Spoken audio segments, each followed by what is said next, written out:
Cell क्या है जनाब? सेल बेसिक यूनिट है लाइफ का।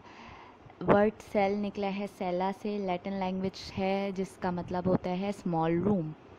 ठीक, बेसिक स्ट्रक्चर फंक्शन यूनिट है, बायोलॉजिकल यूनिट है for of all living organisms. कुछ ऑर्गेनिज्म यूनिसेलुलर होते हैं, एक सेल से बने हुए होते हैं, कुछ जो है मल्टी सेलुलर होते हैं, जो कि जिसकी एग्जांपल है ह्यूमन बींग्स या ये डिफरेंट प्लांट्स जो हैं ये सब मल्टी सेलुलर हैं। जो एनिमल्स हैं मल्टी सेलुलर हैं। ठीक है। अच्छा जनाब, हम अब एनिमल सेल और प्लांट सेल के बारे में डिटेल में पढ़ेंगे, उसके स्ट्रक्चर के बारे में, उसके स्ट्रक्चर की जो उसके स्ट्रक्चर में जो जो चीज़ें हैं उनके फंक्शंस के बारे में, डिफरेंट जो उसके पार्ट्स हैं वो डिफरेंट फंक्शंस परफॉर्म करते हैं, उन सब के बारे में पढ़ेंगे। तो सबसे पहले आता है हमारे पास cell membrane. Cell membrane is also called the plasma membrane which surrounds the cytoplasm of a cell. It is selectively permeable membrane controlling the movement of substance in and out of the cell. Cell membrane क्या है जनाब? Cell membrane आपकी plant cell और animal cell दोनों में मौजूद होती है। प्लाज्मा मेम्ब्रेन भी कहा जाता है इसे। ये सेलेक्टिवली परमिएबल होती है। परमिएबल का मतलब इससे कुछ चीज़ें पास हो सकती हैं, कुछ चीज़ें पास नहीं हो सकती। ठीक है। और ये कंट्रोल करती है सब्सटेंस की मूवमेंट को in and out of the cell. समझे, ये एक जाली का दरवाज़ा है जिससे कुछ चीज़ें आ सकती हैं, जैसे हवा और डस्ट हमारे जाली के दरवाज़ों से हवा और डस्ट आ जाती है। इसी तरह सेलेक्टिव परमिएबल है ये, जिससे कुछ चीज़ें आ सकती हैं और कुछ चीज़ें नहीं आ सकती। फंक्शन ऑफ सेल मेम्ब्रेन क्या है? The cell membrane is primarily composed of a mix of proteins and lipids. While lipids help to give membranes their flexibility. Lipids is चिकनाई। ठीक है, चिकनाई की वजह से उसको फ्लेक्सिबिलिटी मिलती है। Plasma membrane provides a container to the cytoplasm sorry. तो ये प्लाज्मा जो मेम्ब्रेन है बेसिकली क्या है? कंटेनर है ना, कंटेनर है ना। अगर सेल मेम्ब्रेन ही ना होती तो वो तो सब कुछ इधर उधर फैल रहा होता ना। तो बेसिकली वो उसने कंटेन किया हुआ है पूरे साइटोप्लाज्म को। It facilitates the passage of various substance in and out of the cell. हमें पहले भी पढ़ा हमने ये। और this membrane serves to separate and protect a cell from its surrounding environment. बिल्कुल वैसे ही जैसे कोई भी सेल मेम्ब्रेन, कोई भी जो आउटिंग कवरिंग जो होती है वो किसी चीज़ को बाहर की इन्वायरमेंट से बचाती है, इसी तरह सेल मेम्ब्रेन भी अपने सेल के अंदर मौजूद तमाम चीज़ों को बाहर की इन्वायरमेंट से प्रोटेक्ट करती है और उसको सेपरेट करती है। जी जनाब, हम आते हैं अब सेल मेम्ब्रेन के fluid mosaic model of cell membrane पर।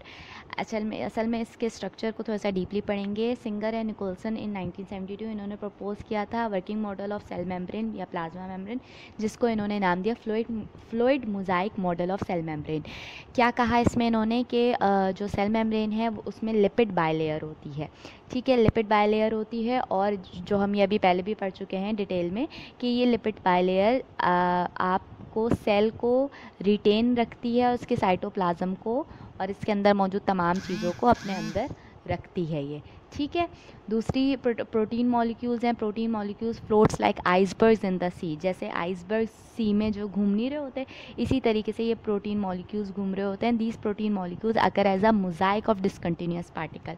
और ये जो प्रोटीन मॉलिक्यूल्स होते हैं ये इस तरीके से फ्लोट कर रहे होते हैं कि इनको नाम क्या दिया गया? मोज़ाइक नाम दे दिया गया। जिस तरह घर में मोज़ाइक होते हैं ना, इस तरीके का इनका स्ट्रक्चर बनता है, इस वजह से इनको मोज़ाइक का नाम दे दिया। The basic structure is found in all the membranes of mitochondria, chloroplast, etc. अच्छा, यही जो स्ट्रक्चर है बेसिक जो सेल मेम्ब्रेन का जो स्ट्रक्चर है, यही स्ट्रक्चर तमाम ऑर्गेनल्स की मेम्ब्रेन्स में भी पाया जाता है। Therefore it is also called as unit membrane. Cell wall पे आते हैं जनाब। सेल वॉल क्या चीज़ है? पहली बात तो ये कि ये प्लांट सेल्स में मौजूद होती है, खाली एनिमल सेल्स में नहीं मौजूद होती। It is rigid and non living. It is chemically composed of cellulose से बनी होती है। The cell wall of fungi is made up of chitin. ठीक है, लेकिन जो फंजाई की सेल वॉल है वो चिटिन से बनी हुई है। The walls of some cells are thick and walls of some cells are thin. For example in plants क्या होता है कि xylem vessels elements and tracheids which transport water and minerals have thick walls. जो xylem vessels होती हैं plant में, जो कि ट्रांसपोर्ट करती हैं पानी को और मिनरल्स को, वो उनमें थिक वॉल्स होती हैं। ठीक है, उनके जो सेल्स हैं उनकी थिक वॉल्स होती है, जबकि पैरेन्काइमा सेल्स जो होते हैं जो कि फूड ट्रांसफ़र करती हैं, उनकी थिन वॉल्स होती हैं। The primary layer. अच्छा, अब लेयर्स के बारे में हम डिटेल में पढ़ते हैं नेक्स्ट स्लाइड में अपनी। अच्छा, सेल वॉल की 3 लेयर्स होती हैं, दैट इज़ मिडिल लैमेला और प्राइमरी वॉल और सेकेंडरी वॉल। ठीक है जनाब। तो होता कुछ यूँ है कि जो हमने अल्ट्रा माइक्रोस्कोपिक स्ट्रक्चर देखा सेल वॉल का, तो वो उसमें हमें पता चला कि जो सेल है ये सेल वॉल जो है ये 3 लेयर्स में बनी है। ठीक। अच्छा, मिडिल लैमेला क्या है? मिडिल लैमेला है formed between the primary walls of 2 neighboring sales.